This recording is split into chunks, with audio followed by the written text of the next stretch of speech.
everybody. I'm Alex Engel. I am the Working Group 76 acting chair of EUROCAE. We work together with Special Committee 206 on the AIS and MET data link services. And we have a group together of 3 people that are going to tell you what we are doing and how we see the future. I would like to start with Macarena to introduce herself. Hello, I'm Macarena Martin Viton from Airbus Operations. I'm the Working Group 76 Secretary. Thank you, Macarena. Mark? Mark Libant, I work for NAV Canada. I am Director for Flight Services and Air Traffic Flow Management and Web-based product. And I'm co-chair of Special Committee 206. Thank you, Mark. And last but not least, Eldridge, please. Hello, I'm Eldridge Frazier. I work in FAA in the Next Gen division. I am in the Aviation Weather division. I am on the RTCA committee. I am the government authorized representative, and I'm also the co-chair for subgroup 6. Thank you, Eldridge. So now that everybody knows who we are, let's have a quick look at what we're actually doing. So Working Group 76 and SC-206 area AIS MET data link services, and please tell us what are your deliverables from that group? So Alex, we're delivering 2 documents according to our terms of reference, and both of them are minimum aviation system performance standards. The first document deliverable is the Aeronautical Information Meteorological Data Link Service Systems. And in that document, we're updating DO 364 with 7 new services. They're AI, or Aeronautical Information, and MET services. The second document is a automated turbulence, atmospheric turbulence derivation techniques document for turbulence information being passed through the data link system. And we're trying to standardize that output so that all users will have the same metric of the turbulence of the atmosphere. Thank you, Eldridge. Macarena or Mark, anything to add to the deliverables of the groups?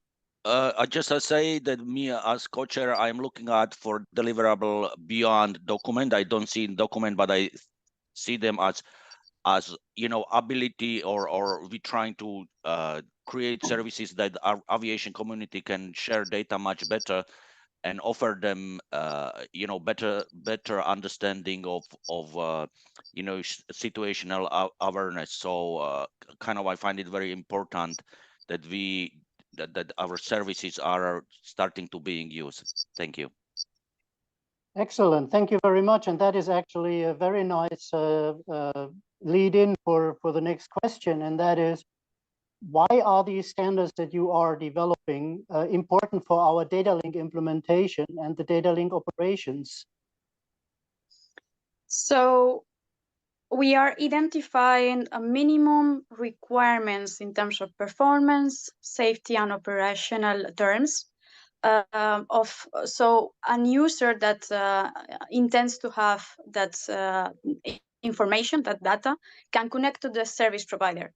And depending on the operational use of that data, we are identifying different use cases and different requirements like PAPSAP, request reply, and depending on the criticality of the services, we are going through all the necessary requirements.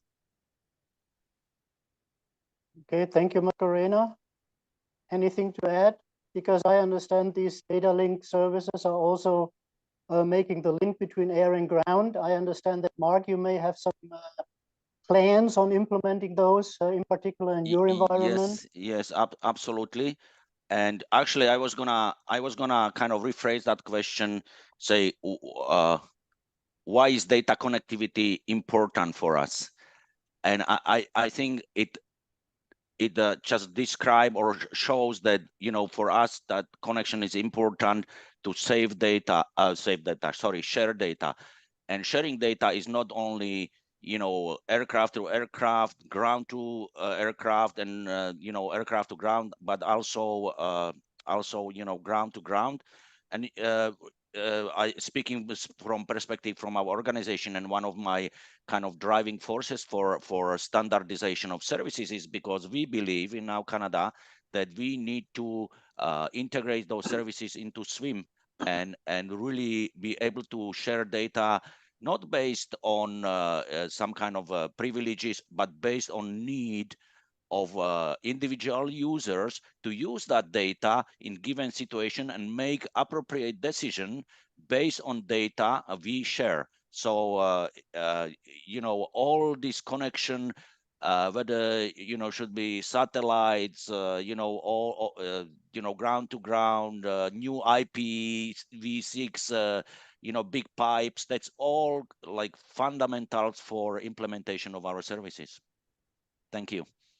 Thank you, Mark. Yeah. Eldridge, anything to add from the FAA's Yeah, I'd perspective? like to add not only to the FAA's perspective, but to the operator's perspective, that we're developing agnostic services, and I'm not saying agnostic services, but we're agnostic capability where that the services can be sent over any data link that supports that can meet the safety and performance standards. So one could take a la carte 1 to 7 services over a data link if that data link can meet those the safety and performance requirements we're defining in the MAS.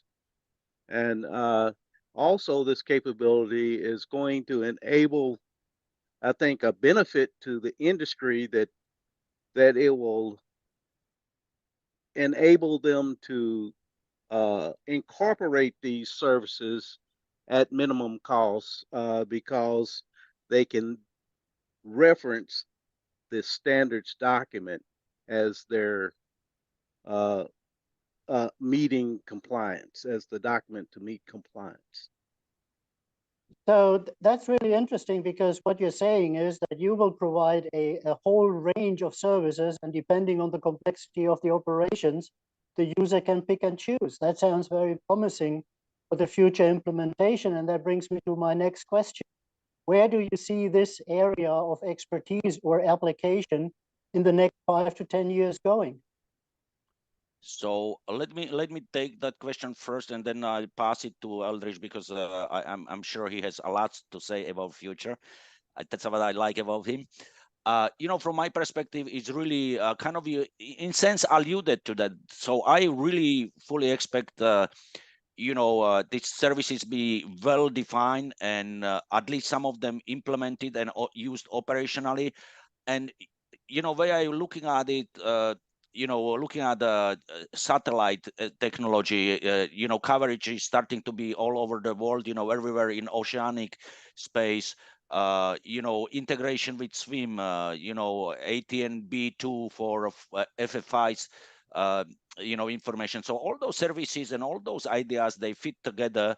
And you know, our hope, not hope, like our goal is kind of really identify those services, additional services if needs to be, you know, and to be able to share data across the globe. Thank you. Eldridge, anything to add to that? Yes, I see in the future as aircraft, and Macarena could probably reinforce this, as the industry are adding data links to aircraft as they're coming out of the factories, or even some of our legacy aircraft been retrofitted with the new data link systems. The world is opening up.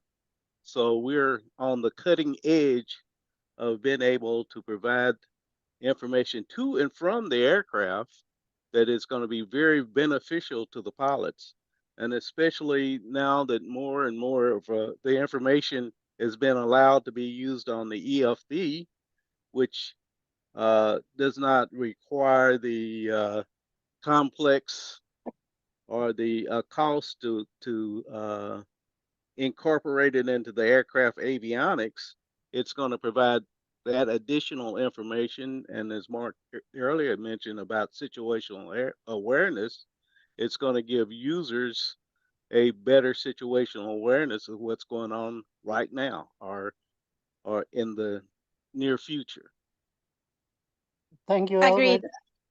So yeah, Macarena, sorry, I didn't want to interrupt. I actually wanted to pass the ball to you.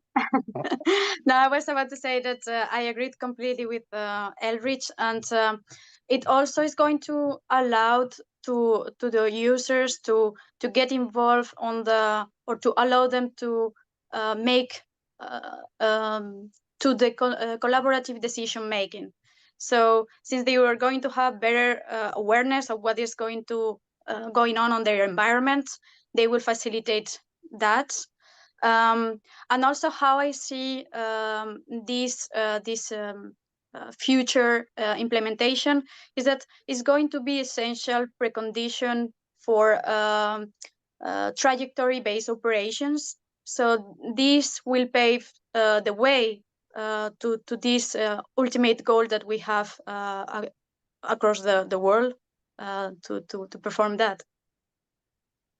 Excellent. Thank you very much. So if I summarize the activity of SC-206 and Workgroup 76 is that we are paving the way for the use of AIS and data link services to enable sustainable aviation in the future. And I think that is also one of the topics that we're going to discuss in our main event on the 25th of October. So yes, thank you. Sorry, I was just going to add, Alex, yes, and we looking at, and add to Eldridge actually what he said, like we already looking at future in our description or service development. You know, some of them are really, I would call futuristic, you know, so, you know, I know there is a discussion about one of our services in panel, so I'm actually very excited about that because, you know, it gives a little bit better exposure to our group. So excellent. Yeah. And may I interject one more thing, Alex? Of course. Is turbulence. Many of you are aware of the amount of turbulence that that's in the atmosphere now, and this turbulence mask that we're developing, hopefully we'll be able to provide users with better turbulence data and maybe avoid some of these bad turbulence events that we recently experienced in the atmosphere.